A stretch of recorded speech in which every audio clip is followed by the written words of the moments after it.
New business, I'm going to call on Bill Parrish to introduce our guest speaker. Thank you, Mr. Chairman. I'm introducing today Mark Calitri, who's serving as president of the Owensboro Convention and Visitors Bureau. He comes from the Cincinnati East CVB, where under Mark's leadership, the agency has risen to be ranked in the top 1% of all destinations marketing organizations nationwide based on the number of hotels and product base. Mark comes to Owensboro with extensive hospitality and business experience and is very active in community development organizations. Mr. Calitri attended Eastern Kentucky University. Please welcome Mark Calitri.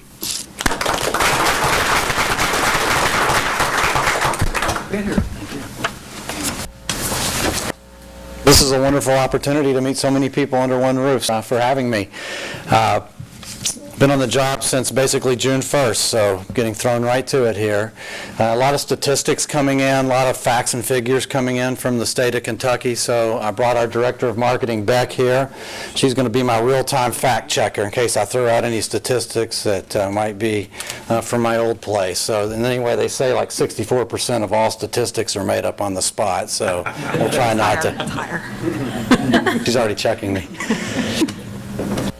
We have these reports that the state generates on all the economic impact and how important tourism and how the Convention and Visitors Bureaus are to the community. We could spend an hour diving into all the data. I've asked Beck maybe to hit a few highlights and tell us a couple of key things that apply to this group so you can kind of dive into how it's affecting you. And the ones that I picked out, I thought would be the ones that you all would be most interested in. And of course, these only pertain to Daviess County, so they don't pertain to every county here, but the data is available for every county. In 2016, tourism in Daviess County supported 2,142 jobs and generated $4.2 million in local tax revenues, which I thought was a significant thing that you would be interested in.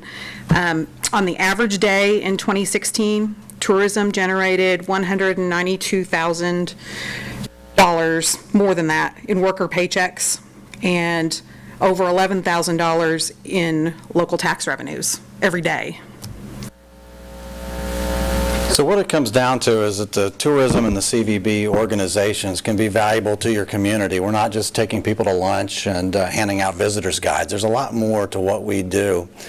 And it's kind of interesting how I got to come to Owensboro is we have an executive search company that specializes in our business, and he called me back several months ago, and you know, I was looking at some other places like Aurora and some places in Florida and South Carolina. There was a position, number 2 position in Houston. So we were looking at this, and he called and said, I got a great opportunity, you got to look at it. And I thought he was going to say one of these other organizations, and he said, it's Owensboro, Kentucky. And never been here before. I played basketball back in college with Rex Chapman. That's my only dealings with Owensboro. I was like, you got to be kidding. Again, I've never heard of this. Seems like a step down. He said, I was going to Nashville for a conference. He said, you got to stop by the community. Just drive by, give us your perception. He said, call me when you're there. When I made the trip here, I have to say I was really impressed with what I saw. The facilities, number one, were top-notch with the convention center, the basketball arena, the riverfront, all of that whole area. And then as I spent a whole day in the market and met the people, I went to the restaurants, I went and walking up and down the streets, I went into a lot of different businesses, and the people really sold me here. You have hospitable people here that really want to serve the community. So found that throughout the whole area. So I think that spoke a lot, and so that kind of changed my heart to this area. And my wife's from Madisonville, so that's why we're here today. So we have a lot to offer this region. And I think if we all work together, come up with some new strategies to pull together, I think good things can happen. And just this week, we had a couple of folks in as I was coming in the office, and they were looking at the Bill Monroe facilities and what all was offered there. And our tourism person was giving them directions and helping with maps and also providing some coupons and some other information. So there are people that are coming in and out of this region that we do have an opportunity to affect in a positive way. One of the things that I noticed even just as I was looking at the job was Owensboro is kind of the best kept secret, and this whole region's kind of a secret from other parts of the state. And so that's going to be one of our top priorities, is to sort of unveil that secret of what all we have to offer here.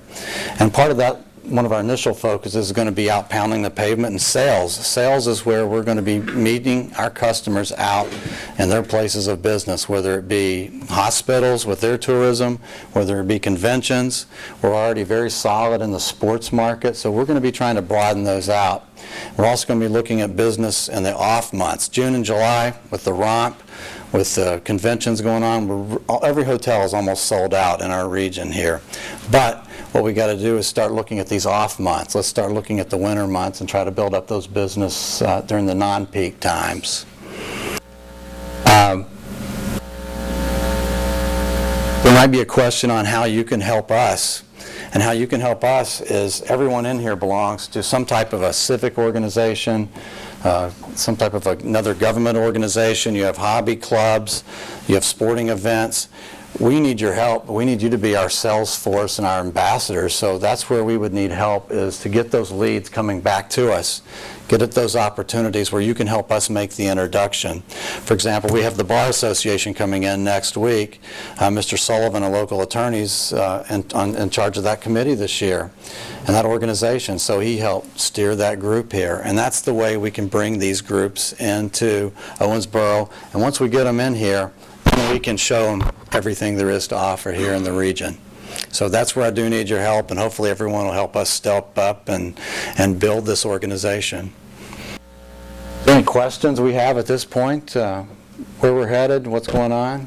Mark, if I may comment on that, one of the reasons that we decided you to come and talk to this body, 7 county municipalities as well as county counties as well, is that you being a new, and when you ran the Cincinnati CVB, that whole area is larger than the GRADD region in population. So, you are looking at larger than our area. And at times we have challenges that we want to get away from promoting, one county or the other county. We want to promote the whole region, because every county, you can ask around, every county has something to offer, from historical site to a amphitheater to a, festivals like a blues festivals and all different things. And I think as much as the CVB does try to promote, bluegrass music and Bill Monroe and everything else, but I think I would like to say that you coming from outsider to get a different perspective to really promote the whole region on the tourism, because people coming in one county, they always go to the other county, so it benefits all of us. So since you work in a large area, we'll be looking forward to your input on what can we do as a regional tourism activities and promotion and everything. So. And you bring up a good point, because when you're in a market like Cincinnati in northern Kentucky, you have an aquarium, for example, which is a world-class attraction. But as we started doing more research, the guests will go to a Kings Island, they'll go to an aquarium one time, but after that, we're finding the guests want that unique experience, something they can't get anywhere else. Maybe something that's just once in a lifetime, or something maybe just a little bit smaller, maybe not the grand marketing type thing as an aquarium. So that's where we can offer. We need to start looking at that. So that's going to be a top priority for Beck and I here. And just in the next few weeks, actually, we're going to start working on that. So we don't have time to wait 2 or 3 years to ramp up and do feasibility studies and drag this thing out for years and years and years. We got to get after it pretty quick. But we need to look for those unique experiences that people want to take advantage of. Is that? Beck, I have a question. Where do you go to find out the information about each county as far as tourism dollars? Usually each tourism agency has their own website, but there's also KentuckyTourism.com, which is actually probably the best resource if you're looking for all over Kentucky or various areas of Kentucky. You don't want to have to go from website to website. It's all in the same format, easy to read. Judge, we can send each county, their attendance and dollars and everything of the Kentucky Tourism Commission. And if it's okay, I'd like to add something to the answer that Mark gave to you, Jatan. There are a few things that we're already doing to lay the groundwork, and like Mark said, we're going to ramp that up now. We have a tourism region set by the state that exactly matches this GRADD region. That's our Green River tourism region. And we do meet regularly. All of the tourism officials from each county that is represented in this room, we get together and we talk about everything that we're doing and try to find ways to work together. The most obvious one was to connect Davis County and Ohio County because of the bluegrass. So that's been done, and we work very closely with Jody Fleener in the judge's office there. And like Mark said, we regularly refer visitors to Ohio County to their bluegrass. If they've come to see our museum and they want to extend their bluegrass experience, then the place to go is Rosine. And so we send them there because it's all about giving them a good experience. So we're looking for more relationships like that. If I would ask Mark, Abby Dixon's just been named Henderson County Tourist Commission. Reach out to her and help her out. Relationship, and in a shameless plug, her first order of business is helping largest free blues festival in the country. Festivals this week, and as many Henderson Countyans that love Rump and come over for Rump, we encourage that many Davis Countyans and other folks to come over to Henderson this week. It's a fantastic event. Our downtown's a beautiful spot to have it, and thank you for taking a chance on our corner of Kentucky.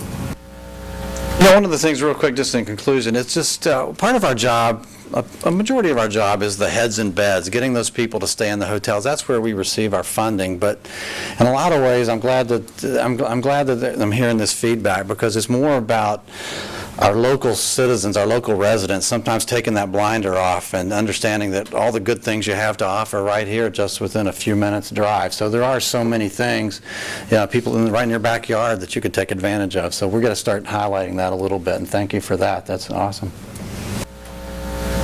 Mark, That's thank it. you so much. Any more questions?